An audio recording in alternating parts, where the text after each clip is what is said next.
Here comes the news of the week. With the authorities struggling to effectively monitor and control the malpractice of food adulteration, over the past 3 years, nearly 22% of milk and milk product samples tested in Punjab, Haryana and Himachal Pradesh were found non-compliant with safety standards, raising public health concerns. Data from the Union Health Ministry revealed that out of 39,235 samples analyzed in the northern region, 8,608 failed the test. Haryana recorded the highest failure rate with over 28% of 12,165 samples deemed unfit for consumption. Himachal Pradesh saw nearly 24% of its 6,082 samples failing, while Punjab had 3,712 out of 20,988 samples non-conforming. Legal actions was taken against violators, with 3,420 cases filed in Punjab alone. Union Minister for Animal Husbandry Rajiv Ranjan Singh informed the Rajya Sabha that 12.52 lakh women dairy farmers, representing 30% of the total 42.48 lakh producer members, have been covered under the Dairy Processing and Infrastructure Development Fund DIDF. The DIDF, aimed at modernizing milk processing and chilling plants, has now been merged with the Animal Husbandry Infrastructure Development Fund AHIDF, extended until 2026 with a Rs 29,110 crore budget. AHIDF also supports women as individual entrepreneurs in the dairy industry. So far, 6 women have received assistance and 157 dairy projects financed under AHIDF create further opportunities for farmers, including women. Additionally, the Department of Animal Husbandry provides support for controlling animal diseases through the National Action Plan, with a 50-50 funding pattern between the center and the states. States and UTs also receive financial and laboratory support for controlling emergent diseases and strengthening diagnostic labs. RBI Governor Shaktikant Das emphasized the importance of considering food inflation in monetary policy, noting that it accounted for over 75% of headline inflation in May and June, with a sharp rise in vegetable prices contributing 35% to June's inflation. While core inflation has softened, high food prices likely persisted in July, complicating disinflation efforts.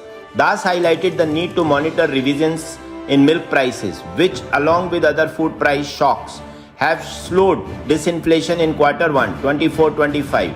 He stressed that food inflation, representing 46% of the CPI, cannot be ignored as it heavily influences public perception and household inflation expectations.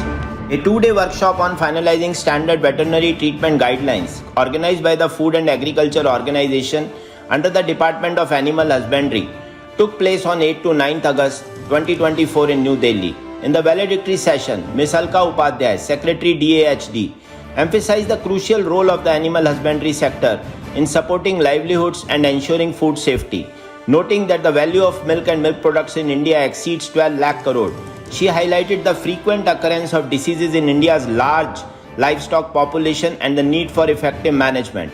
Ms. Upadhyay praised the development of standard veterinary treatment guidelines as a key initiative, especially since few developing countries have such guidelines. The workshop focused on developing SVTGs to standardize veterinary practices across India, covering 274 diseases in 12 species, including cattle, buffalo, and poultry. These guidelines aim to ensure consistent prescription practices, reduce variability, and enhance compliance, thereby mitigating risk associated with drug misuse and antimicrobial resistance. Agriculture supplies around 58% of India's livelihood and is a principal source of income for half of the population, accounting for 17 to 18% of the country's GDP. 70% of India's rural poor depend on livestock and farm animals. But does this sector get what it deserves?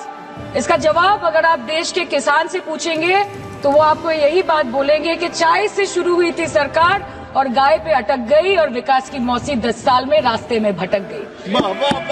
Sir, exorbitantly high cost of cattle and poultry feed under the mismanagement of this sector by the current government and wholesale fodder inflation hovering between 25% to 28.6% in the last 2 to 3 years, it is a 9-year high.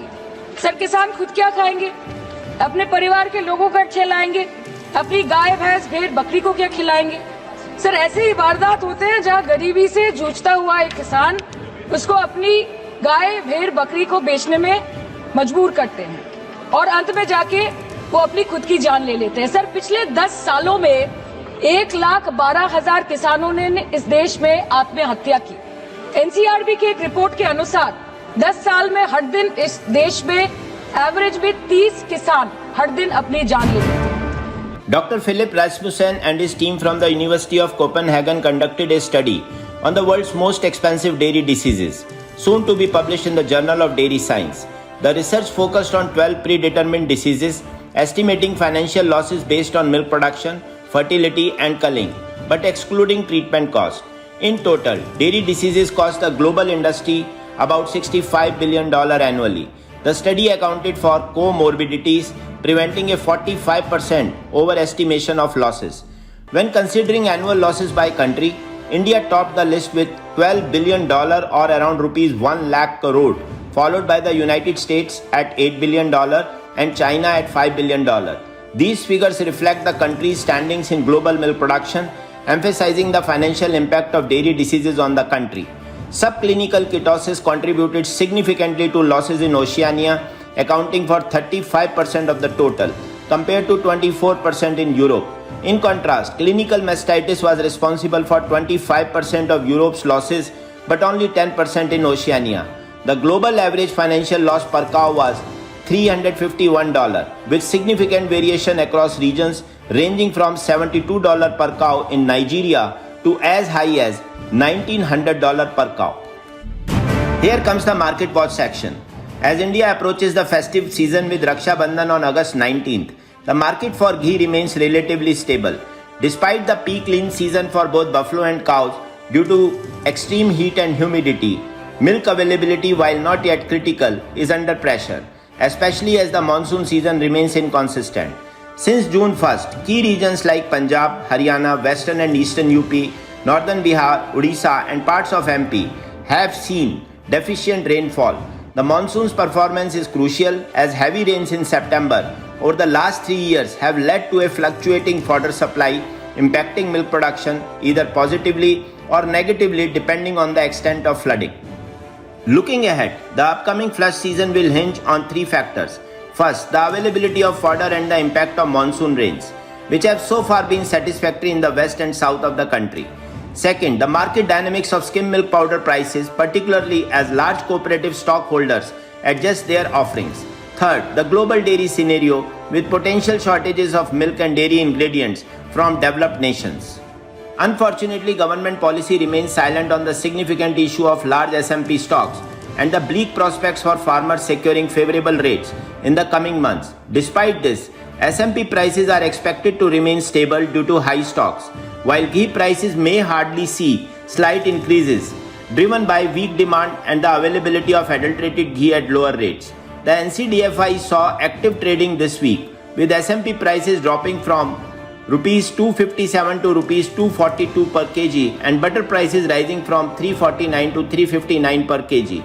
On the global front, dairy prices for ghee, butter and SMP stood at around 570, 535 and 209 per kg, compared to India's export prices for SMP and butter at around Rs 210, 375 per kg in July 2024.